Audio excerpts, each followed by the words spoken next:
We'll talk about introduction for hearing loss and our learning objectives, characteristics of primary types of incontinence, initial workup and management of incontinence, the importance of removing Foley catheters. This is big on the inpatient side, and why we actually use Foley catheters on the inpatient side. I mean, you guys got patients right now in the hospital with Foley catheters in. How many people in this room with patients with Foley catheters know how many days their patients had a catheter in their bladder? Anybody? Jenny Riley knows. Sorry, I didn't mean to laser point you, but how about, does everybody know why their patient has a Foley catheter in? Probably not either. So you'd be amazed. A lot of these things are just hanging out in your patient's body because you forgot to check why. So, and some of that we're going to try to deal with today. So, on the outpatient side, when you see your blue sheet this time, and you guys got, ladies and gentlemen, you got blue sheets in front of you, what you'll see for urinary incontinence is the medical assistant's going to ask, do you ever leak urine or water when you don't want to? So, is there any problems with incontinence there? And does that bother you enough to be evaluated and treated? Some people just have a little bit of urinary incontinence, and they don't care. You know, it's not bad. It's not a big deal for them. So they don't want any medicine. They don't want any fancy treatment. They don't want any testing for it. And that's okay. It's like living with a chronic wound. That's okay if you want to do it. So for you guys, what you'll see is after the medical assistants ask those questions, we're going to try to do some more specific testing. Is the urine leakage that they're talking about, is that brand new, or is that something that's been going on for a while and getting worse? And also, what type of incontinence? So we'll talk about that, and that's up to you to judge whether they're having stress incontinence, overflow incontinence, mixed, however. So urge, stress, overflow, and mixed incontinence are what we're talking about. So for urge incontinence, things we think about, am I going too fast, Jess? Y'all got to slow me down. We're going to run through these things. Urge incontinence. Question, do you lose urine during sudden physical exercise or exertion, lifting, coughing, sneezing? Do you leak a little bit of urine when you get up out of the chair? Things like that. Do you sneeze, you leak urine? So what they're talking about is loss of urine with sensation of urgency. Also, low post-void residuals is what we may see there. It's usually due to detrusor muscle overactivity. Sometimes it can also be accompanied by detrusor muscle while it's overactive. It's working a little too much. It's not strong when it squeezes. So the muscle triggers a little faster than it should, but when it actually squeezes, it can't completely evacuate the bladder. So that's part of it too. Treatments for urge incontinence.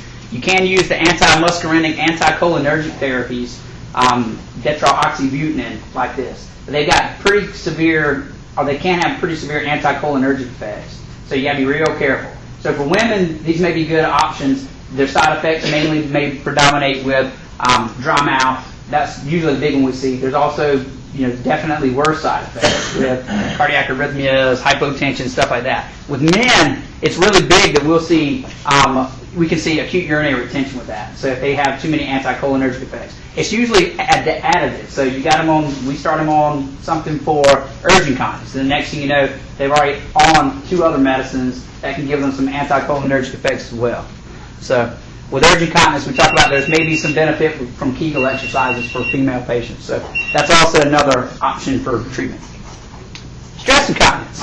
So stress incontinence is all of a sudden I gotta go. And when I gotta go now. And if I don't get there, I'm gonna wet myself, right? So do you experience such a strong and certain urge to void that you leak before reaching the toilet? So that doesn't have anything, that's not necessarily the same as I'm getting up or I'm stressing my intra-abdominal muscles or contents and putting pressure on the bladder. This is a little different.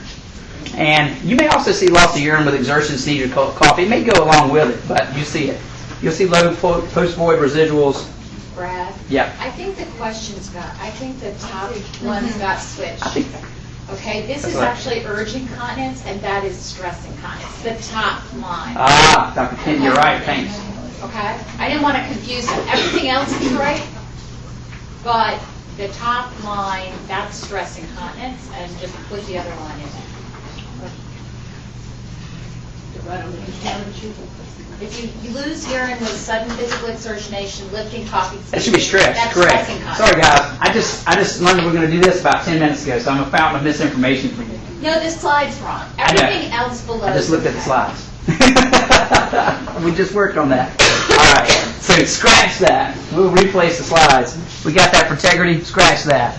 So, all right, let's go back to that. So this is stress, and you're absolutely right. The It means top you're enduring line. physical exertion, lifting, coughing, and sneezing. No wonder that didn't make sense when I was Yeah. talking about the true overactivity. Yeah. All right, and this is on the details. correct. Oh, So it we got to is. fix that. It's backwards.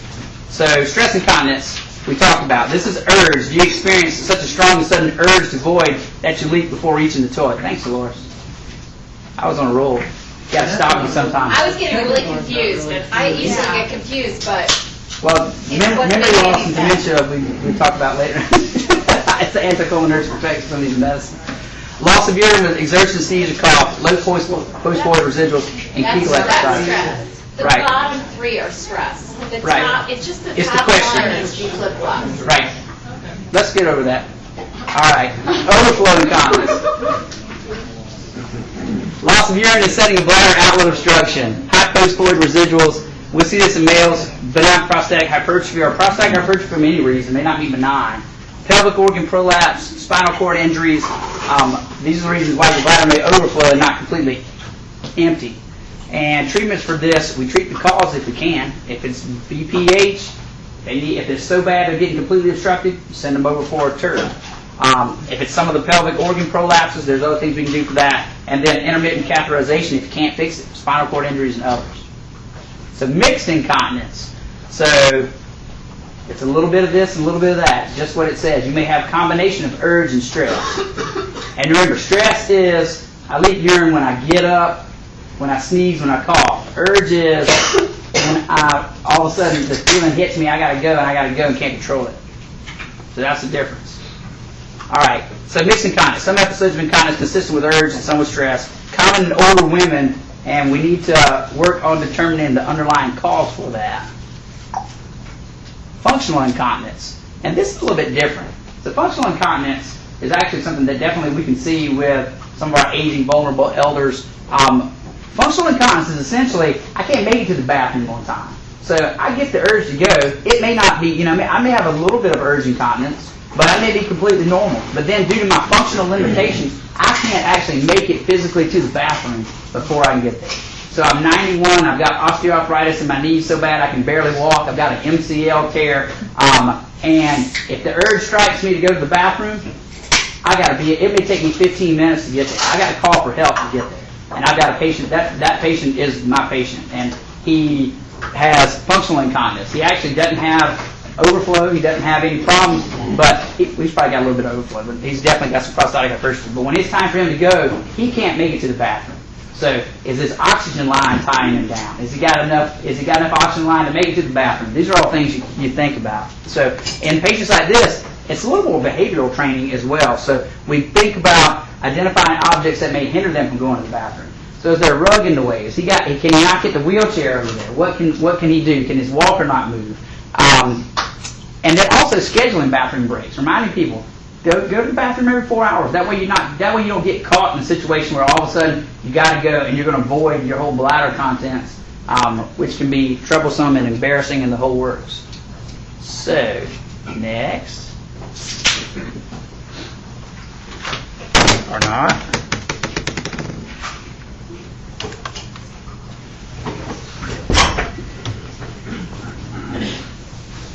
I think Fletcher must be watching this right now. This is a joke. He's playing a joke on us. There we go. All right. Okay.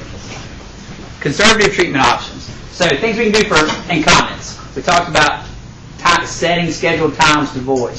Going through medicines. Things that you guys are going to look at are medicines that may be causing trouble like this. So if I'm 75 and I'm on a diuretic, I'm on HCTZ, and maybe it's making me go to the bathroom a little more, maybe not, but things you want to look for, maybe that's something you need to get rid of. Kegel exercises we talked about. Weight loss, there's actually some studies that show that weight loss can actually help with stress incontinence, so that's something we think about. Constipation is a big one to treat. So if you've got a high fecal burden, if your patient's constipated, then that's putting pressure on the bladder as well. And then also the big thing is caffeine reduction has not been shown consistently to help. So that's something that a lot of times folks recommend to their patients. They say, well, cut back on caffeine. It won't make you won't go to the bathroom as much. That's kind of myth. So that's on the outpatient side. On the inpatient side, Big things that we talked about are getting Foley catheters out and appropriately using Foley catheters when your patient needs it. So what they're working on is a nurse-driven protocol. We used to have this, and this used to be something that was in and above and out of all of our hands. And it just fell out for some reason, but we're putting that back into play. And what this means is encouraging early removal of Foley catheters when appropriate. And the nurses will have a specific protocol that they go by, that they look at, and if the patient does not meet criteria to have a catheter in, they're going to take it out.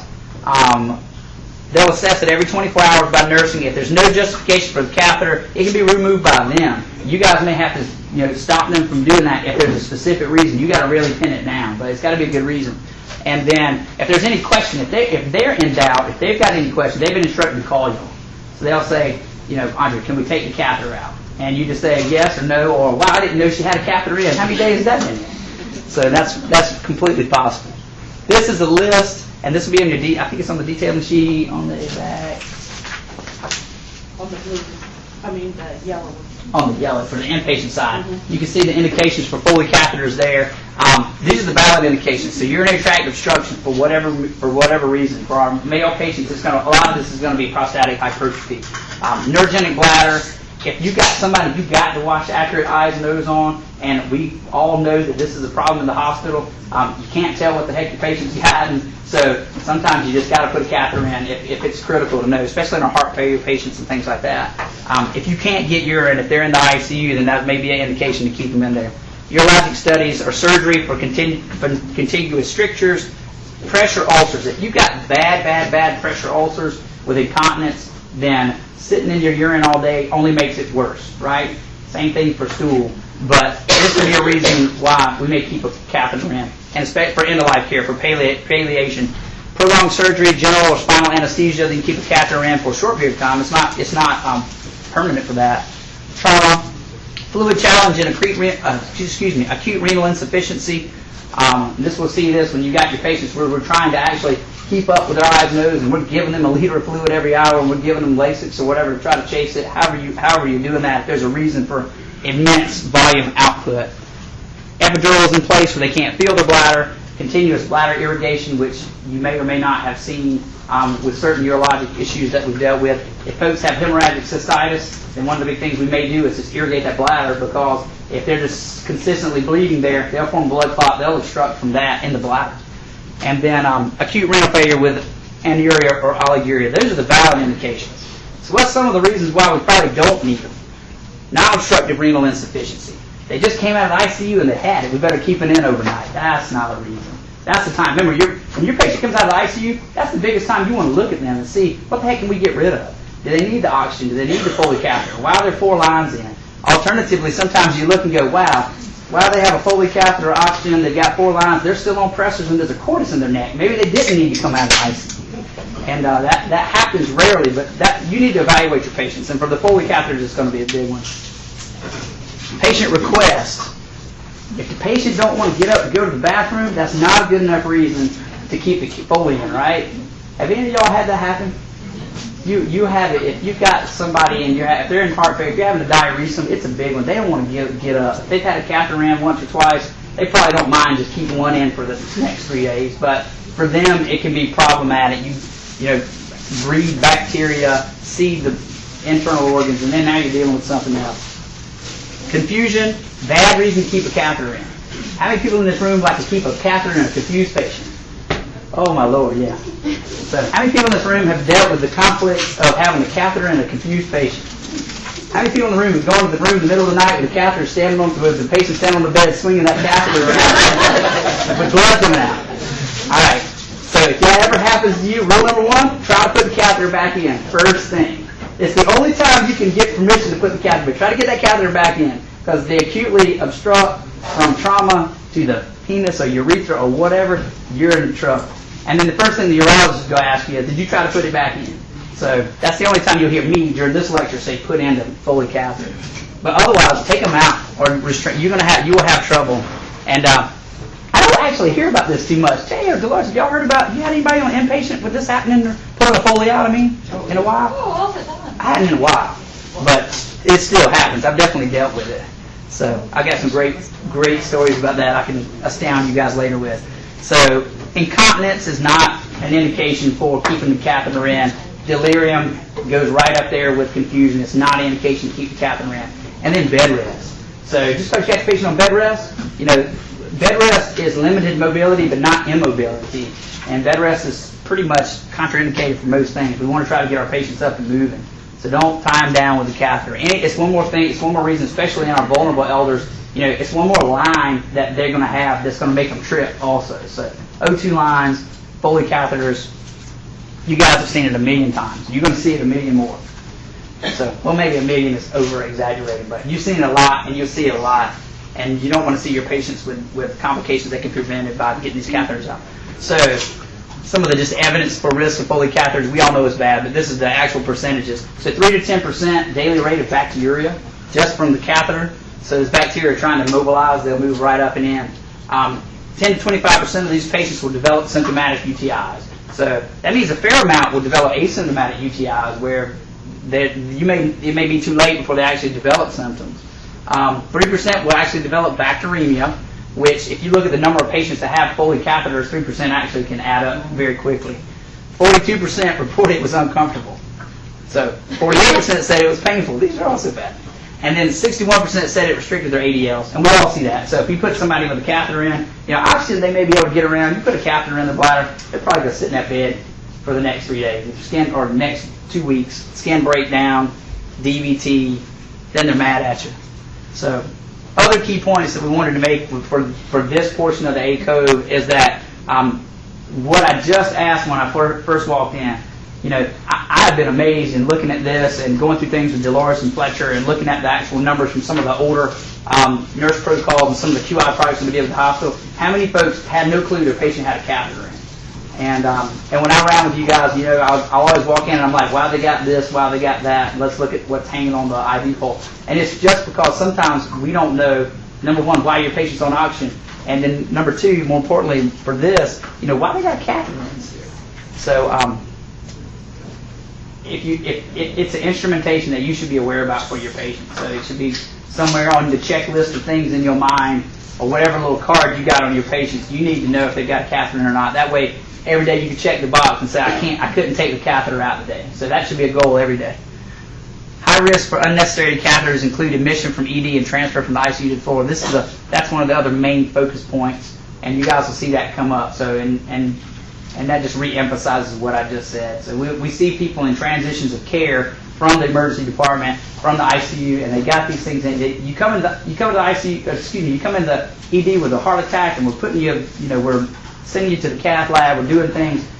You may get catheterized at that point, and then we see it all the time. Your patient has a catheter in for 4 days when really they could pee the whole time. We took care of their reason for coming in, but they still got a catheter in. And you ask the patient, they don't know why they got the catheter in, but they're not going to take it out unless they're confused. So that's thank you from Fletcher. I apologize for those 2 slides being mixed up. Thank you for pointing that out. I was on such a roll that I completely blew past it, but I did not. It threw me off a little bit. So, all right. So that was pretty quick time on that. So now we're going to go to. There's some handouts up here too if you're interested. Oh yeah. You can help yourself. Most of them you can find in Epic. They're on incontinence and Kegel exercises. So there's male and female urinary incontinence handouts. You can give these to patients. Breast incontinence, Kegel exercises, and then some other information for you guys on talking about how to gain control on urgency and frequency. So let's go to part 2. We got a few more minutes. Told you guys I'd get you out of here on time. So hearing loss.